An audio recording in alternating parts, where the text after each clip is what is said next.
97.3. Come on, come on, come on, come on, come on, come on, come on. Let's go, let's go, let's go, let's go. Traffic Avenue, the show for me and you.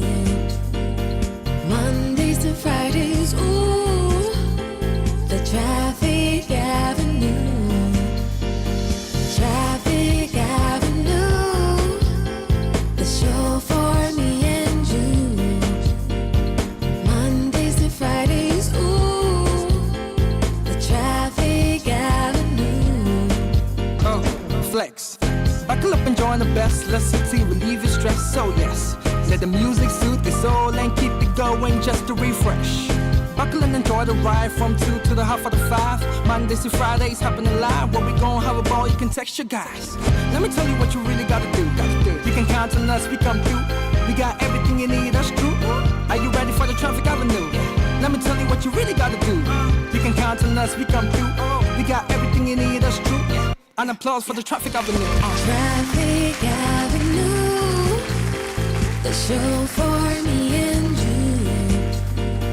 Mondays to Fridays, ooh, the Traffic Avenue. Traffic Avenue, the show for me and you. Mondays to Fridays, ooh, Traffic Avenue. Oh yeah.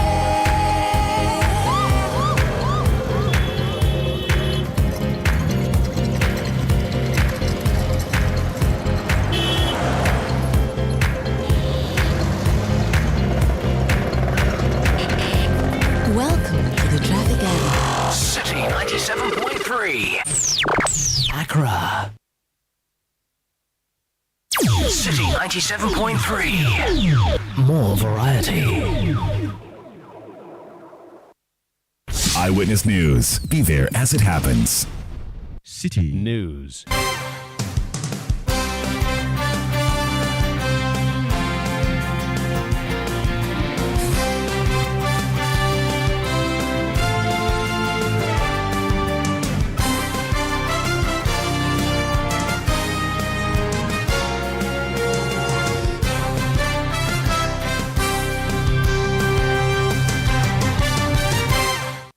Hello, good evening. Welcome to Eyewitness News, coming to you live from our studios here at number 11, Dr. Martin Loop in Adabraka in Accra. My name is Salom Adunu. Tonight I'm here with Akosia Oche. Coming up over the next 90 minutes.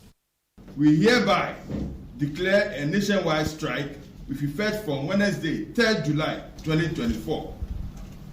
All staff of the civil service and the local government service should stay away from work until further notice.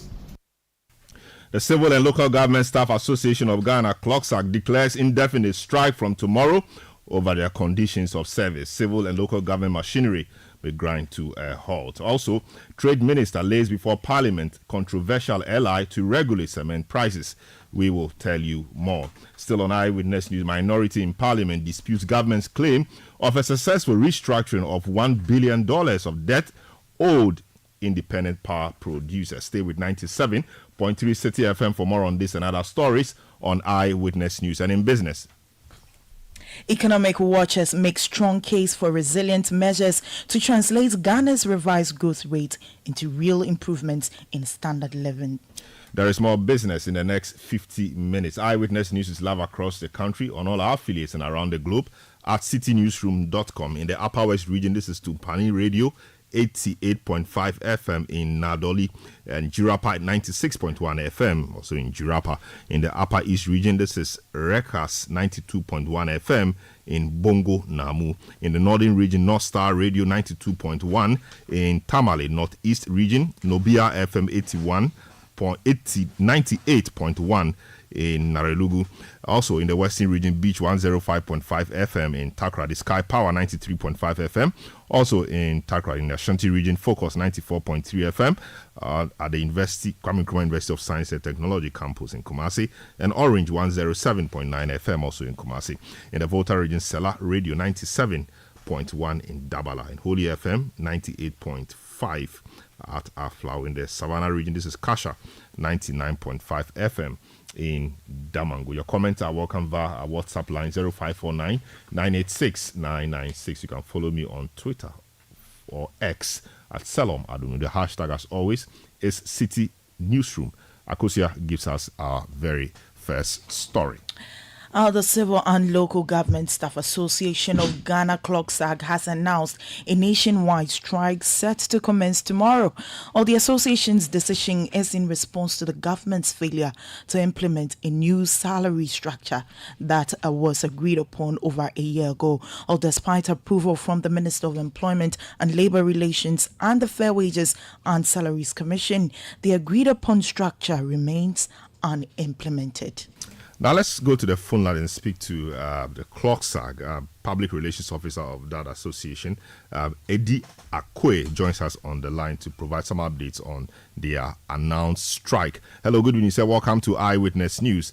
You're striking over conditions of service. The fact that government has failed to implement a salary structure you say you agreed upon some time ago. What are the details of this, sir? Very well. Good evening, and good evening to you at the studio. Good evening to all your cherished listeners. Well, your statement is quite true. We are striking over an unfailed implementation of a salary structure agreement that was signed somewhere in the year 2022 in January. So today, the Executive Secretary of CLOGSAG, given the mandate by the National Executive Council of CLOGSAG, announced that all civil servants, including those within the civil service and the local government service, could embark on a nationwide strike starting from tomorrow, 3rd July, until further notice over this particular matter. I hope you've checked all the boxes. You've informed the National Labour Commission, you've informed the employer and all the people who matter before making this announcement today. Yes, we have. As a union, we've been doing this for the past, ever since we've been existing. We've always been law-abiding. Before we gave this strike announcement today, we had already gone into a number of meetings with all the stakeholders that are necessary for the implementation of this particular structure. Yet, we never saw any green light. 3 weeks ago, we had to do what is right by writing to the National Labour Commission, notifying them of the intention of our strike, thinking that they were going to do the right thing by, making sure that this particular matter is settled. But as we speak, as of today, as at this time, 5:30, nothing has been done over it. So we are on strike as it stands. I see. So what has the employer been saying? I mean, it's about 1.5 years, as you say. What has the employer been saying? What excuse have they been giving you all along? All the excuses that comes on the table has not been, good and forthcoming because it does not inure to the implementation of the MOU. The MOU says that first, you have to give them the neutrality allowance which we've gotten. Secondly, look at the various structures that are supposed, the various salary structure should be, the proposed salary structure should be looked at. That's the second one. The third one is that the implementation of the salary structure. And ever since the year 2022, to date, nothing has been done about the new salary structure that has already been accepted in the MOU. This particular MOU, let me remind you, was signed by the senior presidential advisor then, Honorable Yao Osafo-Mafo. It was also signed by current, Honorable Employment Minister, Honorable Bafo Ewa, and the Fair Wages and Salary Commission, Benjamin Massa, and the Executive Secretary and of CLOGSAG. So there is a working document that we expect that it should see the light of day. But as we speak, nothing has happened. So we have to use the best language that the government understands, and that is strike. As of from tomorrow going, none of our officers within the ministries and the local government services, the district assembly, municipal assemblies, metropolitan assemblies would not be opened. It will be closed for business. That is government grinding to a halt, more or less. What will you listen to? What will it take you to return to work as soon as possible? Well, what we'll listen to is that what is supposed to be done must be done. That is implementation of the new salary structure for which they have the documents. Will you accept a roadmap? Well, the roadmap is already the MOU. The MOU that has been signed is the roadmap. So which other roadmap do we have to draw again? You know, as law-abiding citizens and civil servants, we have waited for the past, let's say, 1.5, getting to 2 years. Yeah, we've had enough patience, and we think this is the time that we need to push government to the wall to get what we want. Our people are suffering. We don't want to mention that. You know, it is rather unfortunate that it's happening at this time, but it is what it is. We have to get what we have to get. It is for us, we have to get it. So this is the action we've taken, and we expect that we should see a good sign of government. We should see light at the end of the tunnel. I see. You guys work at the civil and local government offices, and you know very well that government is in quite a tight corner. Government says it doesn't have money, and so it appears, or so it is. We are in an IMF program just yesterday. I mean, IMF says that we've qualified for a third tranche of the money, which we understand hit our accounts today. I mean, things are tight generally, and government has asked us to tighten our belt a bit. This action of yours, is it not going to put more strain on an already struggling economy or government? Yes, well, I don't actually agree with that, because yes, we are in the system. We know the goodies that has been coming as well. But we deserve some as much as we are the government machinery. If you are able to give other unions, why do you refuse to give us when an MOU has already been signed? I see. Okay, so you don't treat some good and treat some bad. Our work in helping and making sure that development takes place is very, very sensitive and key as government machinery. So you have to ensure that what belongs to us is given to us. We are not asking too much. All we are asking for is that, yes, we have gone through all the paperwork and you understood that there is the need for us to have a new salary structure as civil servants. And we signed a powerful MOU. We expect that this should be implemented. And that's all we are asking for. Very well. Thank you so much, Eddie Akwe, and we wish you very well. Eddie Akwe is Public Relations Officer for CLOGSAG. They have declared an indefinite strike effective tomorrow over their conditions of service. They say government has failed to pay them agreed salary or pay them based on an agreed salary structure for over a year and a half now. So because of that, all civil and local government staff across the country are laying down their tools, and so you should be aware that if you have business to do in any civil or local government office tomorrow, you may not be attended to as you ought to, because they are on strike. Eyewitness News on 97.3 Citi FM. It does appear that more people are threatening strike. Akosia.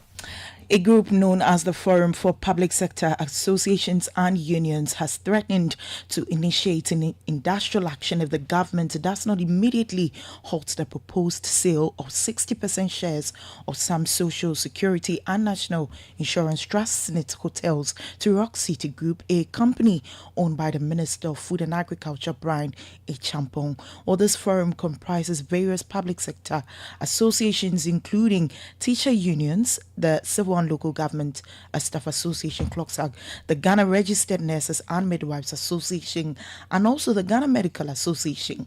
Or the forum argues that instead of selling the shares, the government should focus on changing the management of these hotels. Addressing the media, chairman of the forum, Isaac Bampo, warned that it would be compelled to initiate an industrial action if their demands are not met. Has been made to understand by SNIT that the processes involved in the sale of these 4 hotels is above board. Friends of the media, information in the custody of the forum, that is, summary of the latest proposal by SEM, the transaction advisor to the Board of Trustees of SNIT, dated 24th May 2024, does not support transparency in the sale of 60% shares in the 4 hotels belonging to workers held in trust by SNIT. Having studied the latest report by the transactional advisor and other related documents on the sale of the 60% shares of 4 SNIT hotels, the Forum for Public Sector Associations and Unions is convinced that the whole arrangement is not in the interest of the Ghanaian worker. The Forum hereby reiterates that the deal and the processes leading to their sale should be terminated immediately to forestall any industrial action. That was Chairman of the Forum for Public Sector Associations and Unions, Isaac Bampo. Eyewitness News. Be there as it happens. Hey, today. I can't wait to watch my favorite sports on my newest NASCO television. Charlie, the view be clear, Papa. HD quality you can trust. Ever since Kwame became a star with NASCO, if not football, then it's chilling with his friends with some ice chill drink from NASCO's refrigerator because it chills so well. No wonder his friends can't resist but come to watch their games here. I think they like the cool breeze with NASCO air condition. NASCO's washing machine and gas cooker makes home lovely. Go! It's always fun with NASCO home appliances. Enjoying the football you love and all other NASCO products like the adorable NASCO Ion, NASCO Microwave, and NASCO Blender. Visit all our EGL showrooms nationwide and grab yours now or via online. NASCO delivery is fast and swift, just a call away. Make the football viewing experience memorable with NASCO home appliances. NASCO, bring home happiness.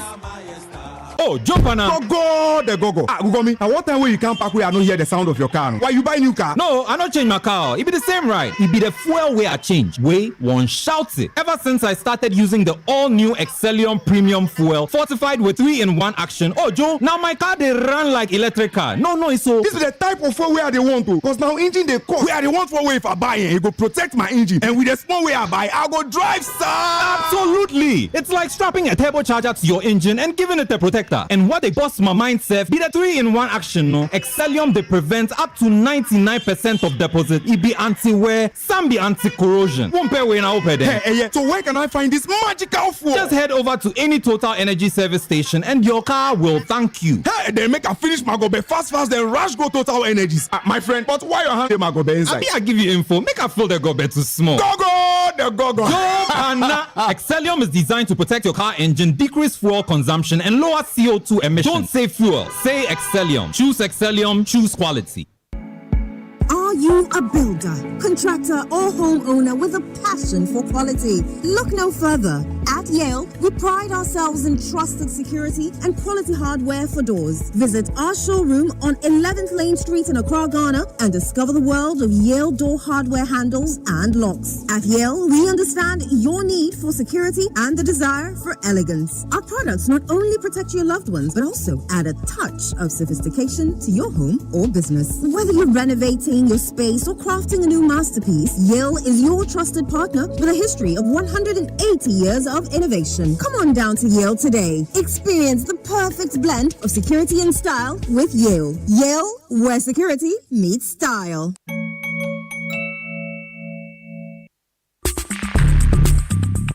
Let your voice be heard on Eyewitness News on Facebook at facebook.com/Citi97.3, Twitter at twitter.com/Citi973, and Instagram at instagram.com/Citi973 with the hashtag Eyewitness News.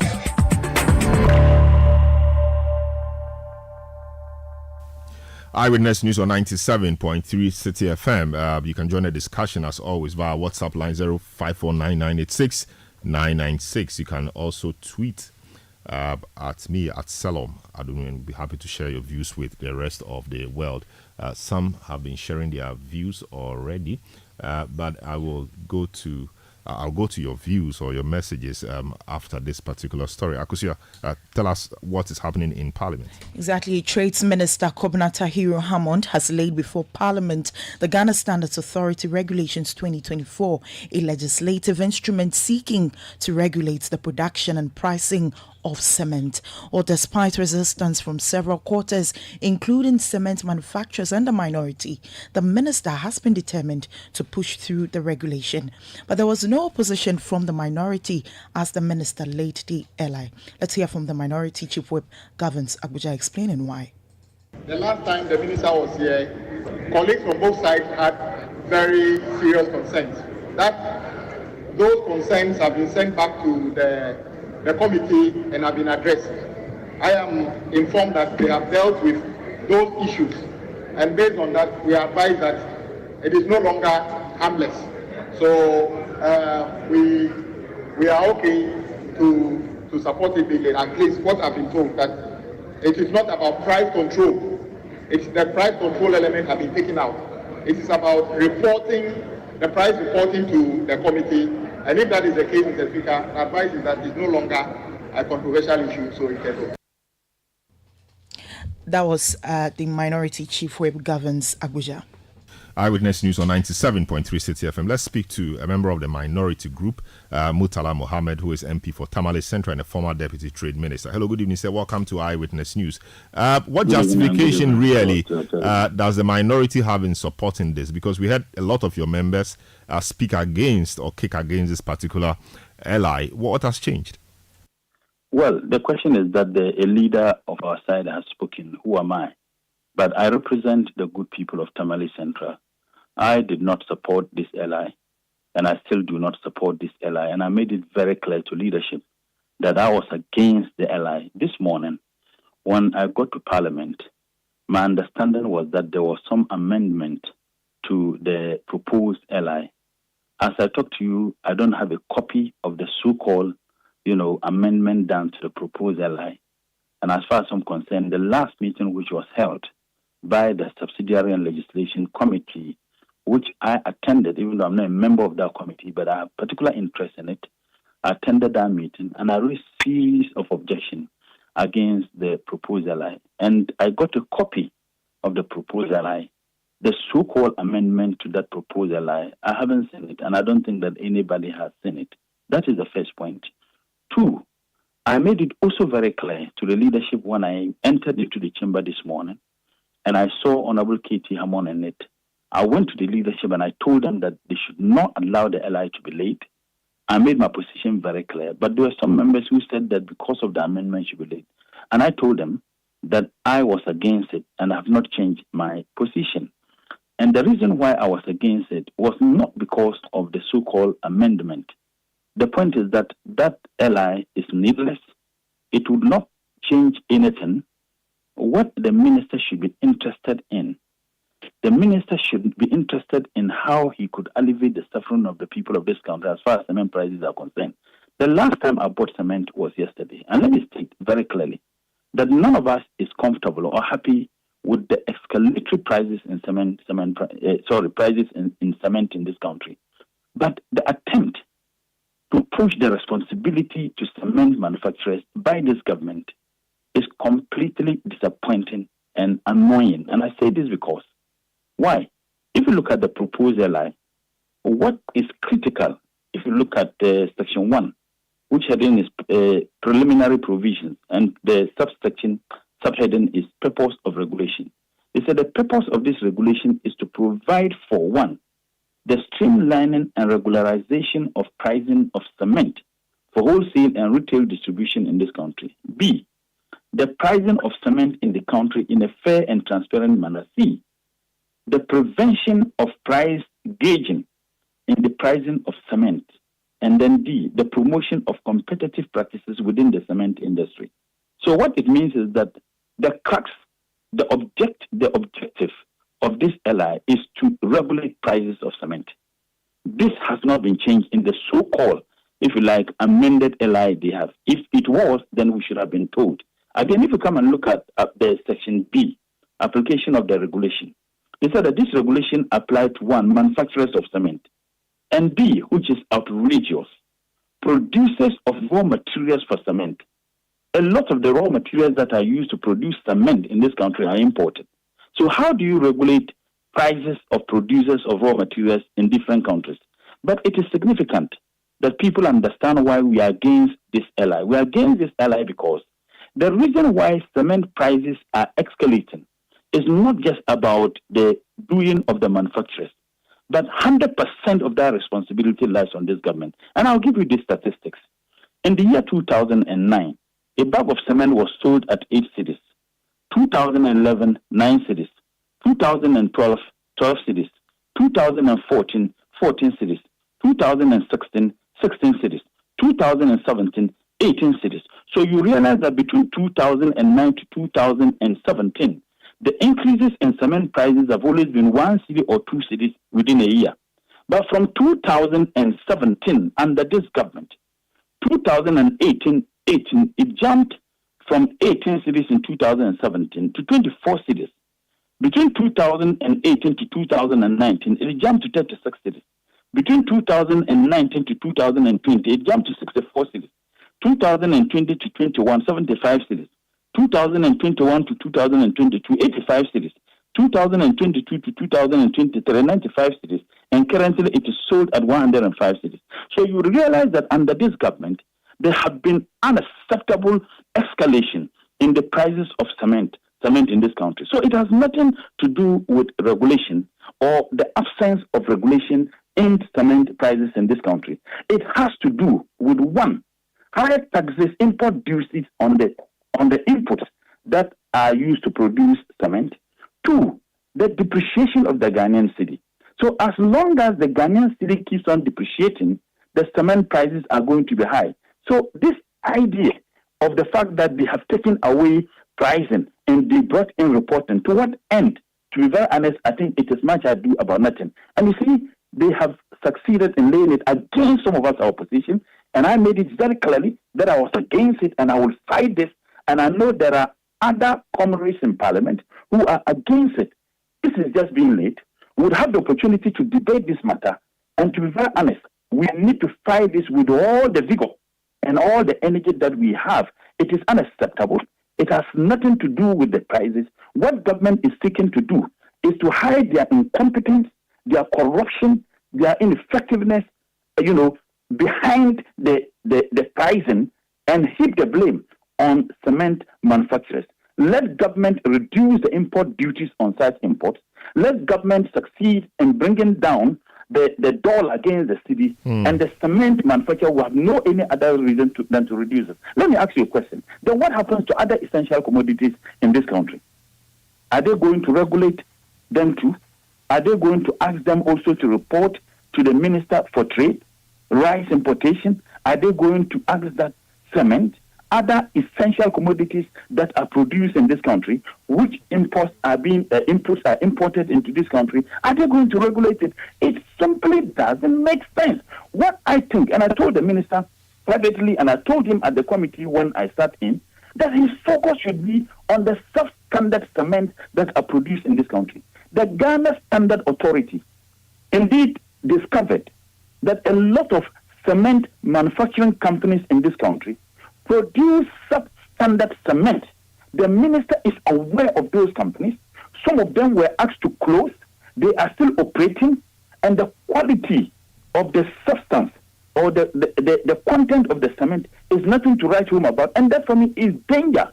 It's a serious danger, if you like, to infrastructure development in this country. This minister is not seeking to bring an ally to this parliament to determine how we regulate the standard and the quality of cement that is produced in this country. He is rather interested in reporting pricing. I'm sure the Ghana Standards Authority is on top of that. But, the price of cement, we will agree. The Ghana Standard Authority is an agency and they don't see any, and the ministry doesn't obviously see any reason why it must bring an ally to Parliament to regulate the standards, as it were. Perhaps it is okay.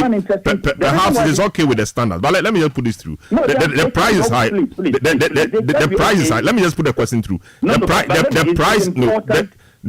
price is high. We all agree the price is high. The minister, perhaps from his intelligence, knows that something could be done about the price, so it reduces. And you said you bought cement today. So tomorrow when you go to the market, you get at a cheaper price. That is what the people want. He knows why he is bringing this, because he thinks that with the regulation, it comes down. Yes, but here's the case. The minister himself is now saying that it is no longer price control, that it is now reporting. So your point is moot. It has nothing to do with reducing the prices for the Ghanaian consumer any longer. That is what they are telling us. They are telling us the so-called amended, if you like, proposed regulation, that it is no longer about pricing. We heard Honorable Abuja when he said that was the report he had. I haven't seen the amended, if you like, LI. No, if you are all members of Trade Committee, Subsidiary and Legislation, if there are amended version of it, why didn't they provide us with copies? So it has nothing to do with pricing any longer. And what I'm saying is that the reason why prices are escalating is because of higher import duties. It is because the cedi is performing miserably against the other foreign currencies, because majority of the inputs they use to produce this cement are imported. So until government does that, it is not going to help. And in any case, when you've made the point that the minister has intelligence, the minister doesn't run the trade of this country alone. He does that through Parliament, because Parliament has the capacity to enact laws. He came to Parliament seeking Parliament approval or making of a law to regulate that. Parliament needs to be informed. What intelligence do you have? What information? We gave him the opportunity. He didn't give us a single reason why he thinks that these things ought to be regulated. And that is why I said that on the issue of the substandard, cement that is produced, we had a committee. The minister was there. We pointed out to minister they needed to act. He has still not acted. People are consuming such substandard cement. How many buildings haven't you had in this country collapse within the period of last year and this year alone? That should be the focus of the minister. They should reduce the import duties. They should work on the cedi to ensure that the value of the cedi, grows against the dollar, and see whether these people will have any justification to reduce the price, to increase the prices of cement or not. They are just seeking to put the blame on the manufacturers, both of them, both the manufacturers and the government. And the government has had a responsibility to ensure the prices of cement comes down. I see. It is called democracy. Not everyone will agree, but the majority within your group would agree. And now your leadership, at least the leadership represents you. So the leadership says it's okay with it. It's consulted. The leadership says it's okay with it. So the leadership is okay with it. It's been laid. Beyond raising the matter on the floor, during debate, what else can you do? 21 sitting days, and then it's law.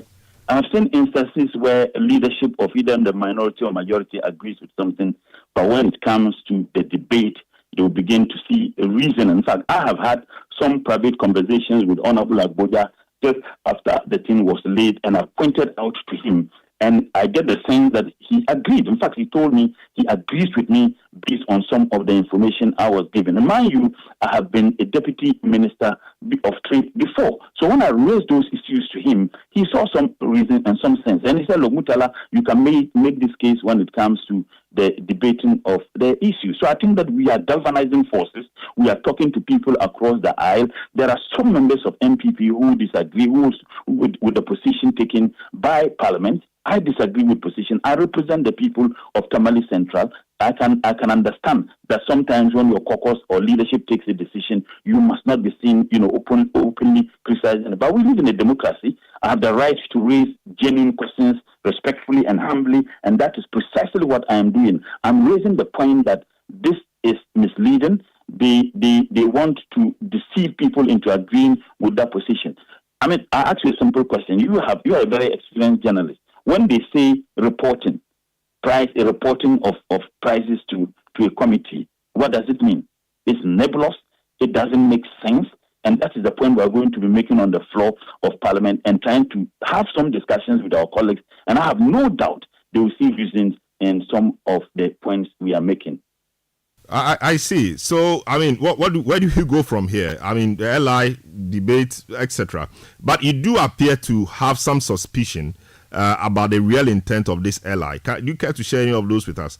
Because you now say it's not for reduction in the price, and all of that, as the minister has told us. What really is your suspicion?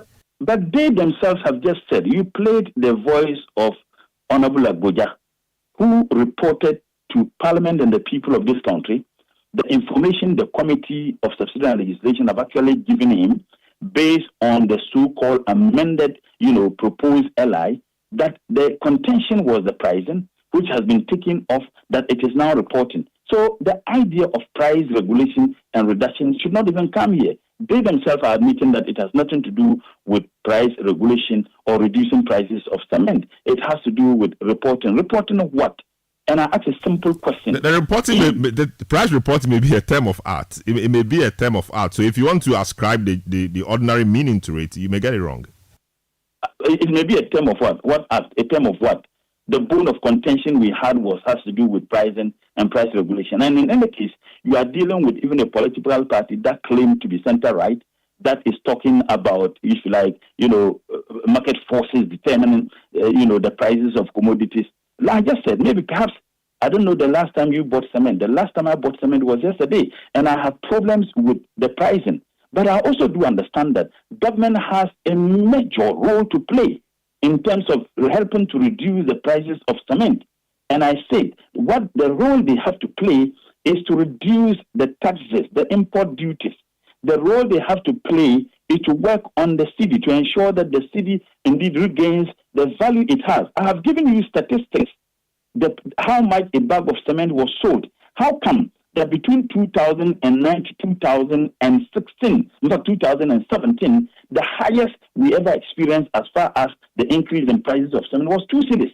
Now, under this government, between 2017 to 2024, it jumped from 18 cities to 105 cities. Isn't this a worry to you? Isn't this very clear to you? It has nothing to do with the absence of regulation. When we didn't have the regulation, the highest we ever experienced in terms of the price of a bag of cement was 2 cities. It has nothing to do with the regulation. It has to do with incompetence. It has to do with corruption. It has to do with how disastrously the economy is run, and that should be the focus. Government can intervene, reduce the taxes, import duties on such essential commodities. Government can intervene by putting in the necessary policy interventions to ensure that the city show up, the value of the city indeed increases against the dollar. And if they care to know, I'll provide them with one of the ways by which they can improve the value of the city, the Ghanaian city. Take Ministry of Trade, for example. In 2016, we were spending a little over $500 million in the importation of rice and poultry products into this country. 2014, we were able to reduce the importation of rice into this country by 40%. We were able to increase the production of local rice by 60%. And that explains why we maintain the little over $500 million in importation of rice and poultry products into this country. And we're still working to reduce it. Under this government, we are now spending over $2 billion in the importation of rice and poultry products into this country. Things we have the capacity to produce. I'm a farmer of rice. My rice are still lying in the farm. The rice of the former Minister of Health under this government, Ajimamenu, are lying in the farm. The rice of Honorable Akando, many of us are lying in the farm because Nagmo still buy rice that are imported into this country. Buffer stock buy rice that are imported into this country.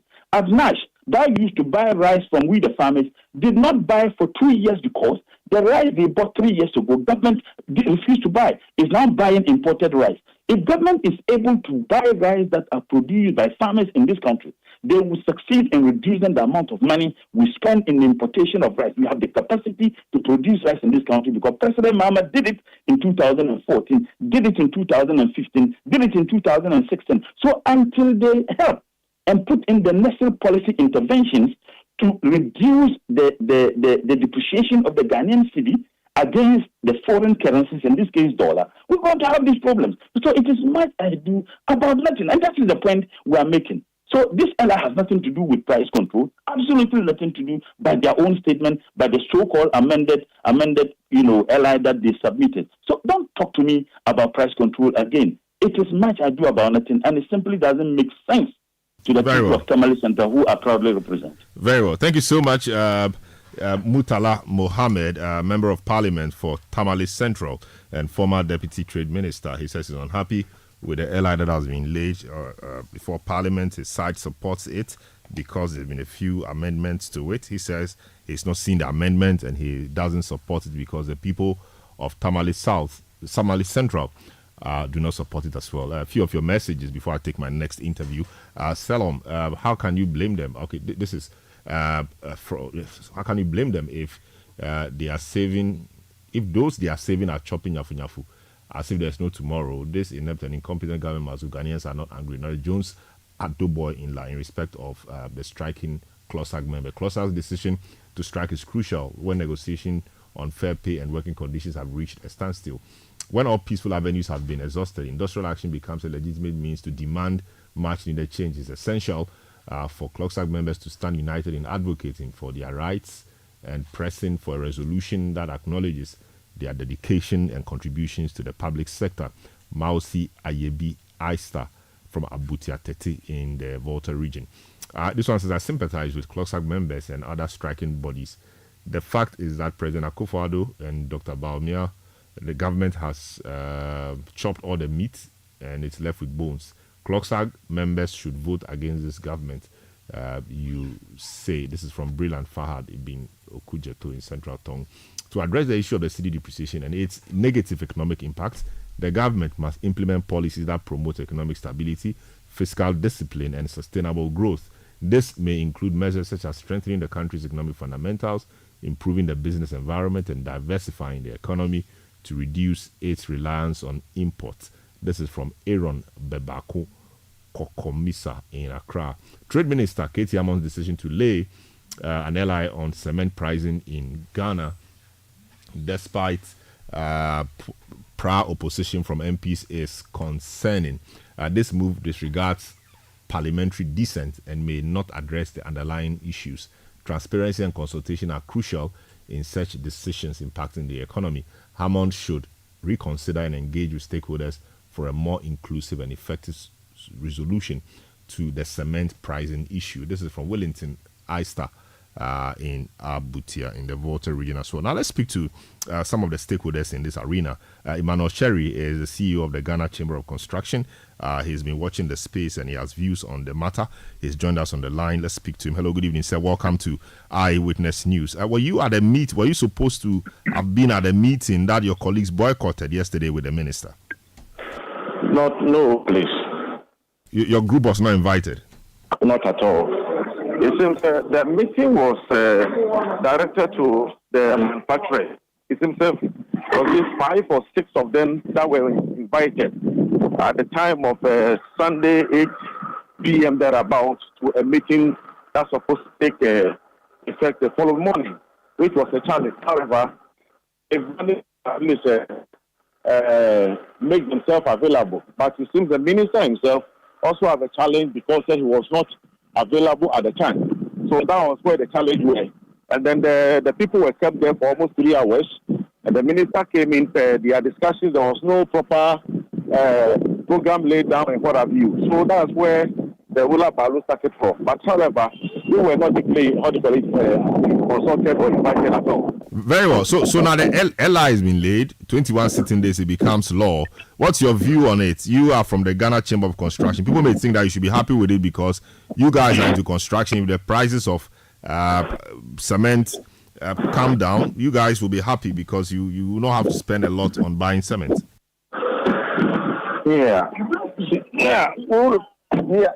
To a layman's perspective, we may say yes, we may be happy with it, but the issue before us is, in as much as we are happy, what happens to the other players? You see, we are trying to protect 2 things here. Both the industry, saving it from its collapse. So the hen that is laying the golden egg must be protected at the same in as much as the golden egg is also protected. So these 2 things that we are trying to. So all our concern happens to be that the minister should have at least do a broader stakeholder consultative engagement for us to at least look into the draft bill. What exactly is enshrined in there? We want to know. You see, is there anything that is trying to hide away from us? These are some of the concerns. If there's no transparency, that is where the agitation comes in, speculation sets in, and that is what minister has considered doing. You see, if he has caused this particular problem to himself, this agitation should have even arisen in the first place. But because of the approach and the methodology he has used, that is what is causing this problem. We should have gotten to where it has gotten to now. You see, so even being late is not a problem. That's not the end of it. Now it to be referred to a subcommittee. The subcommittee definitely will need to do other engagements. So definitely, we are also going to get a copy, as been promised by the chairperson of the committee, Senate committee, and then we engage further and look into the draft bill. Look critically, what is it trying to cure? If it's going to be in favor of the industry, why not? We go for it. If there are certain things that we need to amend or adjust the whole view or find to fertilize, we'll quickly be glad to know that. I'm not sure about that. This is not a bill properly so called. This is an ally. So once it's been laid, it's just a matter of time, then it passes to be law. That is why Parliament itself drew up this convention of what they call the pre-laying processes, so that if there are some things to do or be done about the ally or the subsidiary legislation, they do it before it is laid. Once it is laid, it's only under very, very few circumstances that you can have it, withdrawn or rejected. So it's not as if it's a bill that will have to go through a certain consultation process, etc. You see, as we speak now, there are a number of bills that have been passed by Parliament, which is gathering that on the table of the president, right? Which means there can be you can have your way pushed through, but if industry players is no, the president possibly may give a consideration depending upon the argument on the table. So this is not a bill. This is an ally. So once it passes, it becomes law. That's what I'm saying. Even though it's an ally which has been laid before Parliament, the president together with his cabinet are also having their interest to protect. So therefore, if we see a chance on that particular bill and we realize that we're going to support us, why not? But we think that is going to collapse the industry quickly, we will at least appeal to the president to intervene. I see. All right. So, Emmanuel Cherry, thanks so much for speaking to us. I hope that we all watch this space together, and we will continue engaging. I'm sure your line too is not helping. Thank you so much, Emmanuel Cherry, CEO of the Ghana Chamber of Construction, speaking to us. Obviously not happy about the laying of the LI to regulate cement prices. This is Eyewitness News on 97.3 Citi FM. Akusa gives us more stories. The whole High Court will on July 29 deliver its ruling regarding the SAL election petition challenging John Peter Amewu's election as Member of Parliament for Hohoe. The case stems from 17,000 voters in Sancho Kofi Akpafo-Lipe and Lolobi being excluded from the 2020 parliamentary elections due to the creation of the Oti region. All 5 petitioners seek to nullify Amewu's election, citing a violation of voting rights. The NDC hopes the court will address the alleged injustice to SAL residents. A voter regional secretary of the party, James Gunu, addressed the media following today's hearing. Evidence that we have a very good case, and we believe that no matter how Amewu runs away from this case, he can only run away from his shadows. But definitely the day of judgment will come. And if you run as the horse, definitely he can never hide. So on the 29th of July, that is the judgment day, and we are expecting good news, because justice delayed is justice denied. Definitely the good people of SAR deserve better. And then also what the Electoral Commission did is actually a crime against humanity. As we speak, people are paying tax. They don't have any representation in Parliament, and they don't see anything wrong with this. You heard the NDC's Voter Regional Secretary, James Gunu. Now, the Judicial Service of Ghana has filed a lawsuit against the Attorney General Lands Commission and Frames Oil Company Limited over a disputed land opposite the American Embassy in cantonments in Accra. The service claims ownership of the land and 6 bungalows previously housing justices. They seek a declaration of lawful occupancy, nullification of any sale or lease, damages, and an injunction against the defendants. The suit aims to protect the property from alleged encroachment and unauthorized development. Away from that, security analyst Colonel Festus Abuaje has argued that Ghana's 30-year democracy hasn't delivered the expected benefits to citizens. His comments follow former National Security Minister Francis Poku's public lecture expressing concern over waning confidence in democratic governance. Francis Poku warned of potential political instability if issues are not addressed. Or speaking on the breakfast show this morning, Colonel Festus Abuaje criticized the narrow view of democracy as just quadrennial voting. Democracy is not delivering. And this erroneous misconception on the part of politicians and several people that democracy means every 4 years we go and queue and then we vote a government, some people into government, and that is democracy. That is not democracy. What are the reasons why we elect people into office? We elect them so that they will manage the affairs of the state, the economics, the social aspects, the political aspects, the security aspects, the governance aspects, all aspects, to improve upon the livelihood or the well-being of the people. Now, what we've seen over the last 7 years, to use it as a time frame, is not democracy. The well-being of the individual has worsened. Festus Abuaje is a security analyst. Now, the family of the women's organizer for Tema West under the National Democratic Congress, Paulina Lamisi, is appealing to the public for help in locating their missing relatives. According to her brother, Paul Namdi, Paulina left home on June 12 and has since not returned. Well, the matter has been reported to the police, who have initiated investigations into the issue. Or speaking to City News, Paul Anamdi urged the public to assist in locating the women's organizer for the NDC. She left home after some attorney with the husband, and then the phone had been off since then. To all efforts to reach every place we think she is. We gone there, got to no avail at the moment. She left with her husband? No, she left alone. When? That was on the 12th of June. A report was made and then issued that paper also for publication to be made in the media, and that is being done at the moment. We have to do the publication, and then if after 7 days we don't hear anything, then they can get to a court order for the telco to release their conversations also. Yeah. We pray we find her very safe, because I don't know what to spark her out for this very long time. However, she's pleading with them to back home. Paul Anamdi is the brother of the missing women's organizer for Tema West under the NDC. Well, the National Peace Council has warned against involving the judiciary and state institutions in highly politicized discussions. Chairman of the council, Reverend Dr. Ernest Edujemfi, speaking at a peace dialogue in Accra, says such involvement undermines institutional integrity and erodes public trust, potentially destabilizing national peace.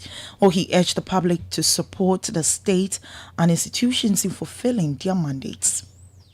Last Sunday, the president of the Bar Association made a clear statement that the politicians should not bring the politics into the judicial system. You know, cases go to court. You either put up a good case or not. And if you lose a case, you don't go to the media and start making noise. You know, get a good case. We've had situations where government has lost cases, hasn't we? We've had it. So if we've had those situations, why do we then think that every case that somebody loses is because somebody has paid somebody? So we keep getting all these things, and it gives the judiciary bad publicity. But I think that the institutions of peace and justice in this country must be protected. And when I talk about Peace Council, Electoral Commission, the judiciary, these institutions must be protected. The public must know that if we run these institutions down, there'll be trouble. You know, these are things that everybody must be worried about once we see these things going on. And we think we need to rise up and defend these institutions. That was the chairman of the National Peace Council, Ernest Edujemfi. Now, the minority in Parliament is disputing government's claim of a successful restructuring of $1 billion of debt owed independent power producers. Our Finance Minister, Dr. Mohamed Amin Adam, yesterday announced that government had completed negotiations with the IPPs, providing fiscal space for an improved energy sector. However, the minority says there is no agreement yet. John Jinapo is a ranking member on the Mines and Energy Committee. Fortunately, once again, this so-called restructuring of IPP debt, nothing but a charade. In 2020, government borrowed 3 billion of Eurobond. and promises that they will use $1 billion to restructure IPP liabilities. As soon as government got the money, they misused and misapplied that money. Our latest check indicates that that money cannot be accounted for. Anytime the MPP tells you they are restructuring or renegotiating any energy sector contract, it ends up being bloated, it ends up causing serious liability. This is the time for the president to swallow his pride, for the head of the economic management team, Dr. Baumia, to swallow his pride and call for a national dialogue on the state of Ghana's economy. This pretense, wishy-washy argument, and trial to obfuscate the real facts will not help. John Jinapo is a ranking member on the Mines and Energy Committee of Parliament. Eyewitness News on 97.3 Citi FM. Let me read a few of your messages that you've been sending through to us. This one coming from Adoboy says, this one from Emil says, hello, if government is committed to making SNIT viable, they can do it. If they should stop organizing programs at big hotels and focus on those SNIT hotels. Okay. This one says, I think the various public sector institutions should always side with government to have a common agreement rather than strike. Salom there. This one, Salom, instead of the minister directing his anger to Baumia and the dollar, he is fighting a losing battle. The cement manufacturers are not philanthropists. Fix the economy and everything will fall in line. From Jones. Salom, there are indications that these are indications that the MPP government has failed and they need to be voted out. It's a binational in Eyewitness News on 97.3 Citi FM. We'll take a short break. When we return, City Business News will be up next. Don't go away. Eyewitness News. Be there as it happens.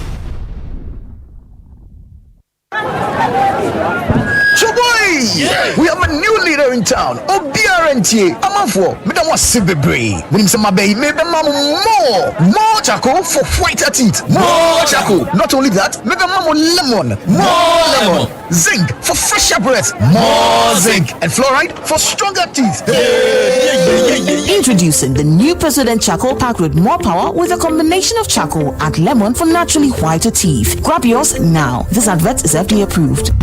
Attention, facility management professionals. Get ready for the event of the year, the IFMA Global Africa Conference in Ghana, August 1st and 2nd at the UPSA Auditorium, hosted by the International Facility Management Association's Ghana chapter. This is your chance to meet the world's top FM experts, thought leaders, and innovators. Immerse yourself in groundbreaking keynotes, interactive panels, hands-on workshops, and unmatched networking sessions. Explore the future of facility management in Africa's booming built environments. Don't miss out on the epic gathering of minds and ideas. The IFMA Global Africa Conference, August 1st and 2nd at the UPSA Auditorium. Be there. Proudly sponsored by Fides Group. To register or to sponsor, please call 0558 368 544.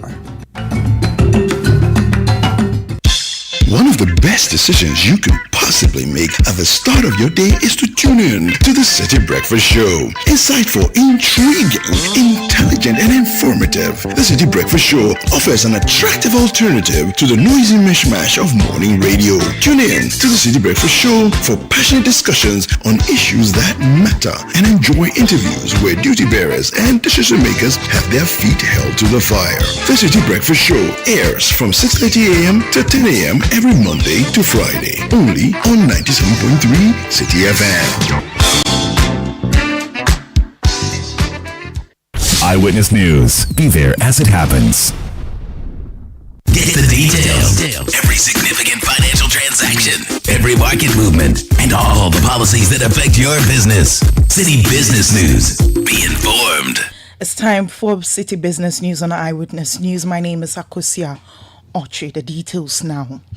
Government has received $360 million as the third tranche of Ghana's bailout package with the International Monetary Fund (IMF), or the cash meant for budget support and stabilization of the local currency was officially credited to the central bank's account today, Tuesday, July 2, 2024. While it follows the executive board's approval of the second review last Friday. Well, this means Ghana has received a total of $1.56 billion out of the $3 billion approved under the 3-year extended credit facility. Citi News understands that the money will be used to fund activities in the 2024 budget, or the fourth tranche of another $360 million is expected in the fourth quarter of 2024 after the IMF Executive Board approves Ghana's third review. Now, the economic watchers are amplifying calls for concrete measures that will translate Ghana's revised economic growth rates into tangible improvements in living standards. Ghana's journey towards economic stability has taken a significant stride with the approval of $360 million third tranche from the International Monetary Fund. The IMF recently revised Ghana's growth forecast, upgrading it from 2.8% to 3.1% for the year ending 2024. This upward adjustment is attributed to the impactful reforms implemented under Ghana's Economic Recovery Program, which is supported by the IMF. When an interview with Citi Business News, economist Professor Lord Mensah stressed the urgent need for the government to expedite measures aimed at enhancing living standards across the country. If they are using the expenditure approach, then obviously we expect a strong growth because government is going to spend anyway. And if government is spending, it indicates a growth. But the question is, government spending does not necessarily mean that businesses are spending and individuals are spending. Ghana has realized economic growth of about 6% before. Still, we did not see the economy transcend to individuals and business. So for me, these growth numbers are nothing to write about if we don't realize it in our day-to-day living. You can record huge growth. So for instance, if you talk about growth in government expenditure, and it ends up that you have electricity, sector not growing, construction sector not growing, water supply and waste management, things that are essential to the economy not growing. Obviously, you can't talk about, growth. The question is, what is out there for this growth when you have inflation, prices going up, you have interest rates still high, people cannot borrow, and businesses cannot borrow and all. That was economist Professor Lord Mensah. Away from that, government has announced plans to address the country's economic challenges following the recent disbursement of the third tranche of the International Monetary Fund bailout. Now, at the inaugural quarterly economic roundtable hosted by the Ministry of Finance and the Institute of Statistical, Social and Economic Research, ISE, the government committed to effectively manage resources to restore macroeconomic stability. Delivering the keynote address, the Minister of State at the Finance Ministry, Abnal Sayasari, outlined the government's plans to stabilize the economy. We are committed to rationalizing and containing expenditures, especially in the third and fourth quarters, to ensure that unbudgeted related expenditures are kept to the barest minimum or eliminated. Controlling inflation is critical for protecting the purchasing power of Ghanaians, and the Bank of Ghana continues to pursue prudent monetary measures to deal with this. In order to reduce our vulnerability to external shocks, government has continued to encourage private investment in key sectors such as agriculture, manufacturing, and technology through its flagship programs such as the Planting for Food and Jobs, the One District, One Factory, among others. It is by fostering industrialization that we can create jobs, boost exports, and enhance our economic resilience. Ladies and gentlemen, a stable financial sector is very important for overall economic stability. We are therefore committed to implementing regulatory reforms to bolster the resilience of our financial institutions, ensuring the soundness of banks and other financial institutions will protect savings, promote investment, and support sustainable economic growth. Economic stability must translate into improved standards of living for all Ghanaians. Government will continue to strengthen our social protection programs to support the most vulnerable in society. That was Voice of Abena Osea Sare, Minister of State at the Finance Ministry. While on his part, Country Director of the International Growth Center, Dr. Nikweku Sowa, urged the government to prioritize efficient revenue collection measures. Too many taxes and levies are killing our businesses, and we should not introduce new one. We should introduce efficiency in the collection. I was glad when, was it a year ago or two, when the ministry used specific research that had been done to improve property rate collection. And the ministry was bold enough to put it in its budget to use a new method for collecting taxes. A group calling itself Chamber of Local Government said they are not going to allow that to happen. It's something to improve the collection of revenue. But there are reasons for why they say they galvanize themselves against the system. I don't want to mention those here. So efficiency can help. Then also, take a good look at the exemptions that we have in the system. There are too many. That was the country director of the International Growth Center, Dr. Nikweku Suwa. Now, local airlines have commenced operations at a new terminal at the Prempeh, the First International Airport. This transition follows a successful migration from the old terminal and thorough tests conducted to ensure that the new terminal is ready for use.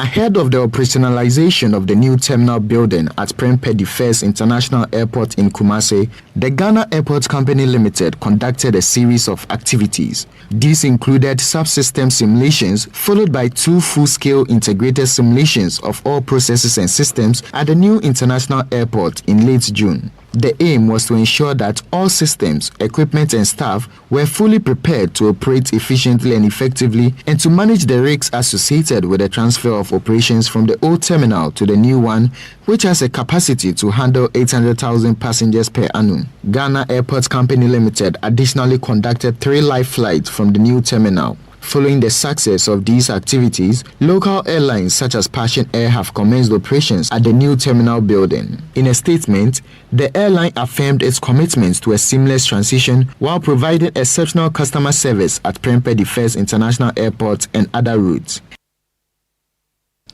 That was a news desk report by my colleague Daniel Sakiti. Meanwhile, international flights are expected to begin at the Prempeh, the First Airport by September this year. Yvonne Nana Ifriyo Paris, Managing Director of the Ghana Airport Company Limited. We're looking after September because we have to finish the taxi. We've engaged airlines and we are currently in discussions with several. The runway and where will taxi to the apron that will park in front of this terminal. After we finish the taxi, we are going to expand the runway for bigger aircrafts to be able to land. Right now, the runway isn't as long for certain types of aircrafts.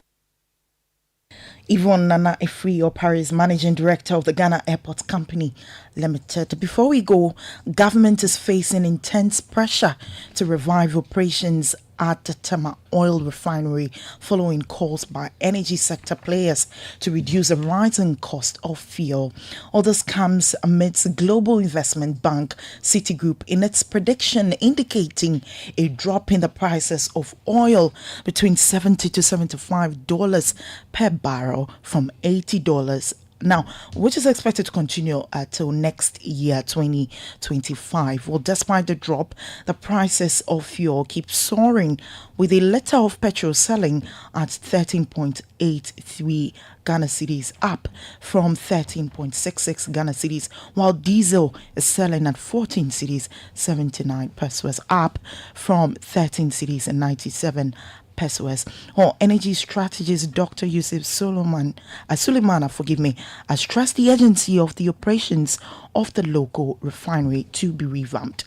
Well, that's how we close the curtain on tonight's edition of the City Business News. My name is Akosia Ochedu. Stay with us. Up next is Point Blank.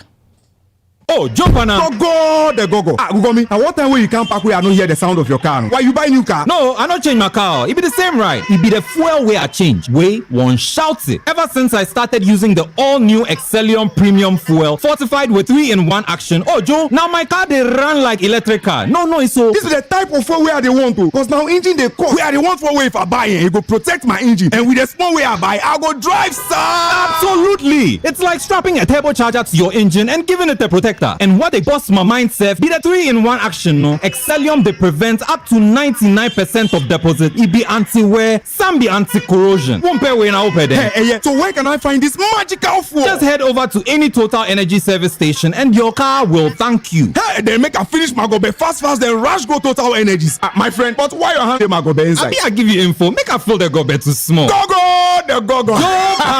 Excellium is designed to protect your car engine, decrease fuel consumption, and lower CO2 emissions. Don't say fuel, say Excellium. Choose Excellium, choose quality. Are you feeling tired after a hard day's work? Have you lost your appetite even for your favorite dish?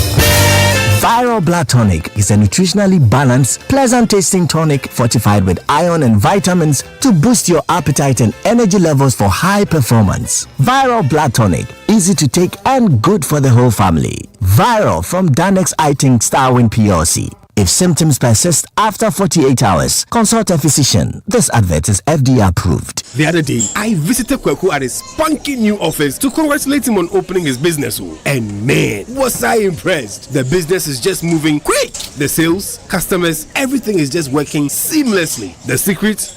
He said, it's MTN Business Broadband. In this fast-paced environment, we need fast and reliable internet to support all business types. No laggy online meetings, great download and upload speeds, impeccable business management systems, all inclusive. I mean, you can have it all. Sharp! I signed on immediately. To enable your business stay ahead and stay connected, make sure you're signed on to the best internet made just for businesses. MTN Business Broadband. Sign up today on broadband.mtn.com.gh and manage your account on my MTN app. Call 0244 308 111 for more information. We are good together everywhere you go. Eyewitness News. Be there as it happens.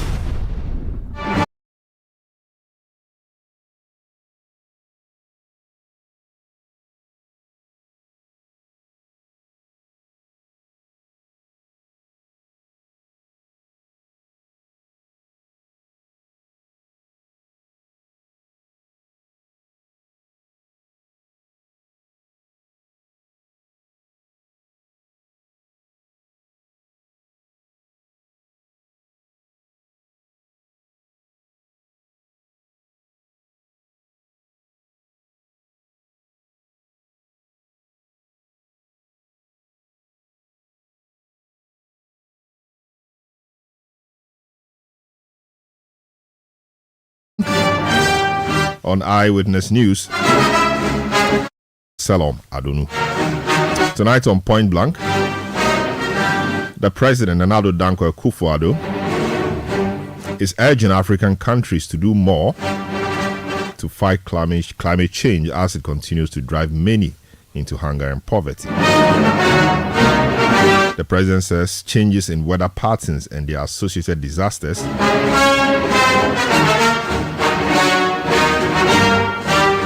must nations to take action. Look at the SDG Action Summit here in Accra. Let's listen to him. Ladies and gentlemen, having gone past the midpoint of the 2030 Agenda for Sustainable Development, and with progress falling far short of stipulated targets, the urgency to scale up and accelerate actions cannot be overstated. This is what has inspired the organization of this SDGs Action Summit, coupled with the opportunities that we have with the upcoming UN Summit of the Future to catalyze bold actions in support of the SDGs. We do know the critical enablers that will bring about the transformation that we seek, including innovation, smart partnerships, and innovative financing. We must be bold in our ambitions and unite with unwavering determination to scale up action on the SDGs whilst fully leveraging these enablers. We cannot be content with incremental gains. We must double down and push the boundaries to bring about the transformative change we so urgently need to end pervasive poverty, protect our planet, and ensure peace and prosperity for all. As we seek to do so, I wish to propose a 4-point agenda for immediate action at the global, regional, and national levels to enhance dramatically our chances of achieving the SDGs. First is unlocking financing for accelerated SDGs implementation. Africa's commitment to the SDGs is unquestionable, yet our efforts are consistently hampered by a financing gap. Recent estimates by the United Nations Economic Commission for Africa, UNECA, indicate that Africa requires an additional 1.3 trillion United States dollars annually to achieve the SDGs by 2030. This shortfall is a substantial barrier to our aspirations of ending poverty, ensuring quality education, achieving gender equality, providing clean water and sanitation, and fostering sustainable economic growth across the continent. Addressing these challenges requires innovative, bold actions to unlock the necessary financing for accelerated SDG implementation. 3 key actions bear mention in this regard. We must enhance the mobilization of domestic resources by improving our tax collection systems, combating illicit financial flows, and promoting a culture of accountability and transparency in public financial management. By broadening the tax base and ensuring efficient tax administration, we will increase revenue generation. Curbing illicit financial flows, which cost Africa an estimated 90 billion United States dollars annually, will help retain valuable resources within our economies. And strengthening governance and reducing corruption are essential to ensure that these resources are used effectively to support SDG initiatives. We must leverage the power of public-private partnerships. Government alone, as we know, cannot bridge the financing gap.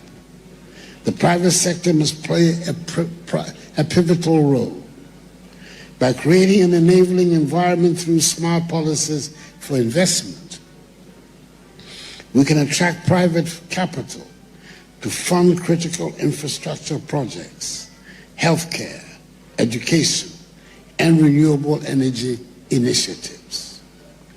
Successful PPPs require clear regulatory frameworks, risk-sharing mechanisms, and transparent procurement processes.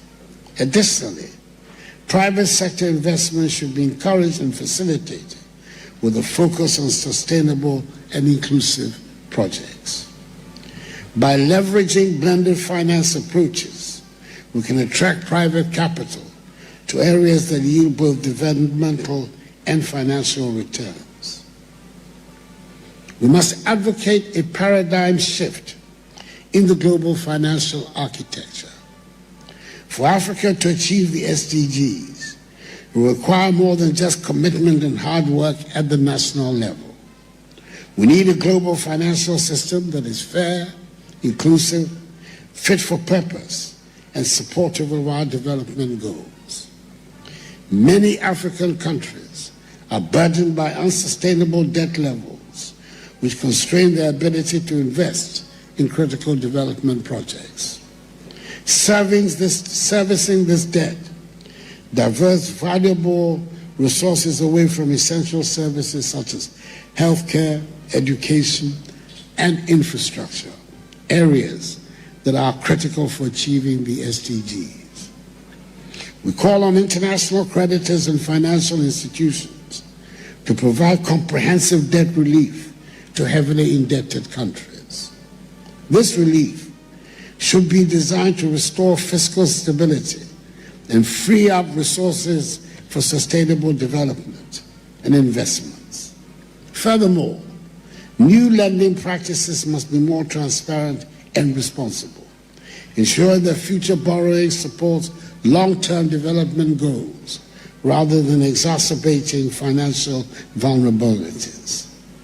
While striving for a more just and fit-for-purpose international system, we must also do what we can from our own resources by, amongst others, accelerating the long overdue establishment of Africa's own financial institutions, and also require that each one of the 54 countries of the African Union deposit a minimum of 30% of their sovereign reserves into African multilateral development banks. This will help bolster their balance sheets to enable them raise much needed additional funds to finance Africa's development, rather than allowing these reserves to lie passively in foreign banks, often at negative interest rates. The AU Commission is presently working on the guidelines and modalities of these deposits that was proposed by Ghana at the last AU summit in Addis Ababa. The second is prioritizing human capital development in Africa. As the youngest continent in the world, with some 60% of our population under the age of 25, Africa is uniquely positioned to leveraging this youthful energy to drive economic growth, innovation, and sustainable development. However, to realize this potential, we must make strategic investments in our youth. We must increase access to quality education. Education is the cornerstone of any society's progress, and for Africa it is the key to unlocking the potential of our young population. We must ensure that every child has access to primary and secondary education. But we must go beyond this to provide higher education and vocational training that aligns with the needs of our evolving economies. We need to focus on STEM, science, technology, engineering, and mathematics education to equip our youth with the skills required in the digital age. Additionally, promoting arts and humanities is essential for boosting critical thinking, creativity, and leadership skills. By prioritizing education, we're not just preparing our youth for the job market, we're empowering them to be innovators and leaders.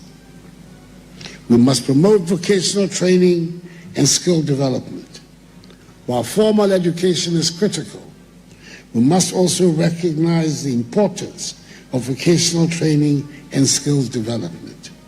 Many of our young people possess talents that are best nurtured through practical training and apprenticeships. By expanding vocational training programs, we can equip our youth with the skills needed in various sectors such as agriculture, manufacturing, information technology, and services. Partnerships with the private sector can play a meaningful role in designing and implementing these programs. Businesses can provide insights into industry needs, ensuring that the training is relevant and that there are job opportunities available upon completion. This approach not only reduces unemployment, but also drives economic diversification and resilience. We must encourage innovation and self-reliance through entrepreneurship. Africa's youth are incredibly innovative and entrepreneurial. By developing a culture of entrepreneurship, we can harness this potential to create jobs and stimulate economic growth. Governments must create enabling environments that support startups and small businesses through access to finance, mentorship, and market opportunities. The National Entrepreneurship and Innovation Program, NEIP, launched by my government in 2017, has been pivotal in promoting entrepreneurship and innovation in Ghana.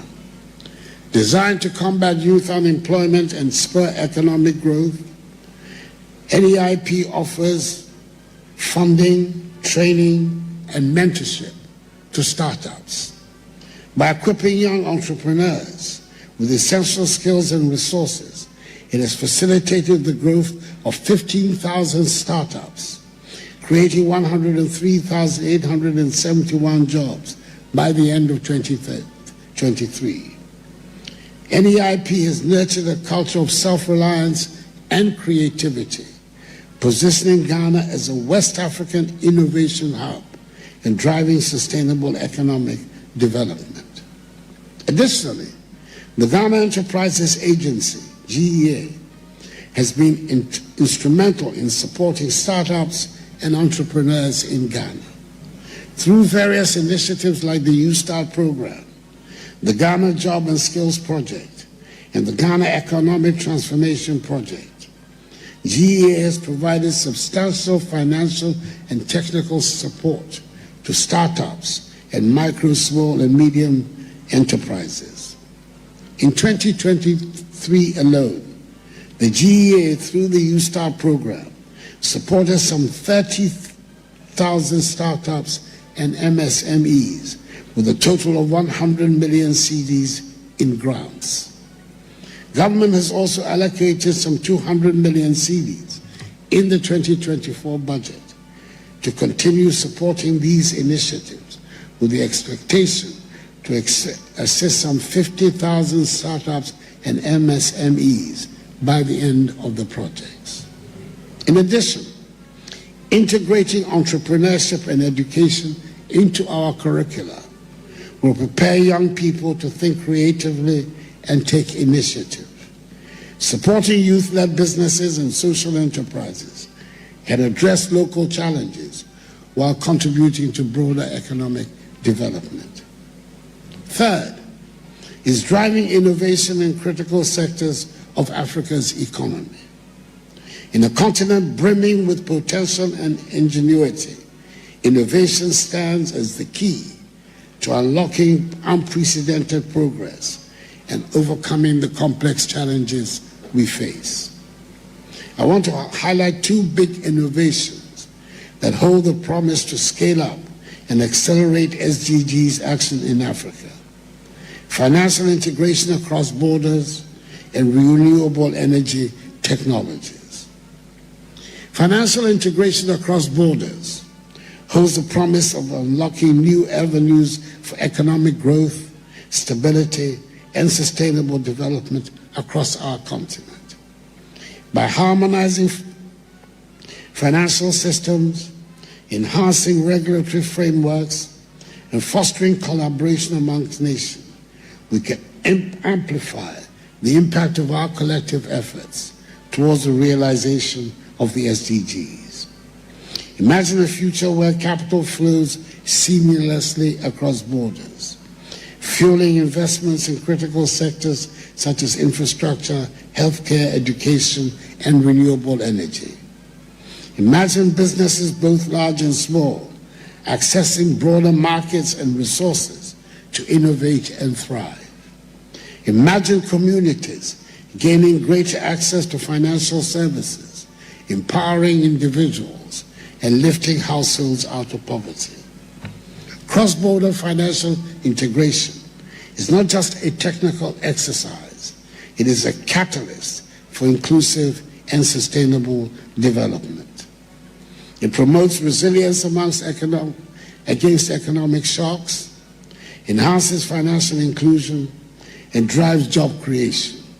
It deepens regional cooperation and solidarity, breaking down barriers that hinder progress and creating synergies that amplify our impact.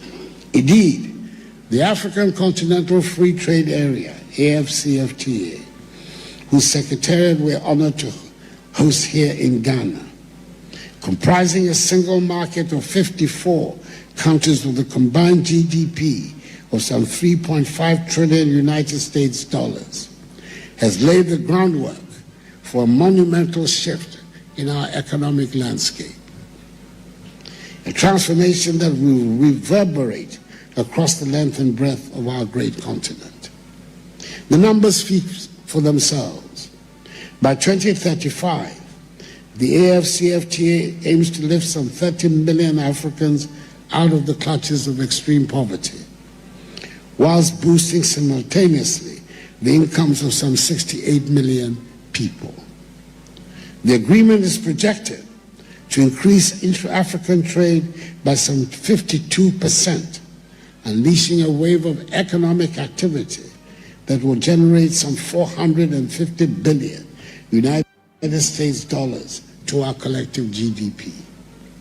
These are not mere statistics. They are a testament to the boundless potential that lies within our grasp, a promise of a brighter future for all Africans. However, to realize this vision, we must commit to stronger collaborative action. Governments, financial institutions, regulators, and development partners have to work hand in hand to consolidate financial infrastructure, build trust, and promote transparency. We have to prioritize policies that facilitate cross-border investments, mitigate risks, and ensure fair and equitable distribution of benefits.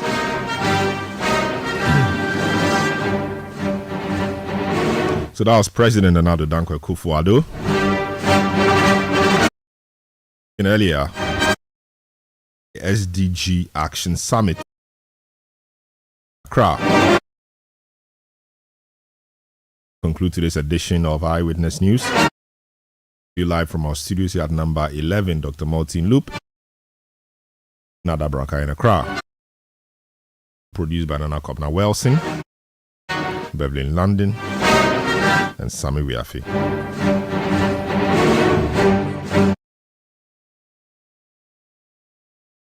Assistance provided by Desmond Nyakon.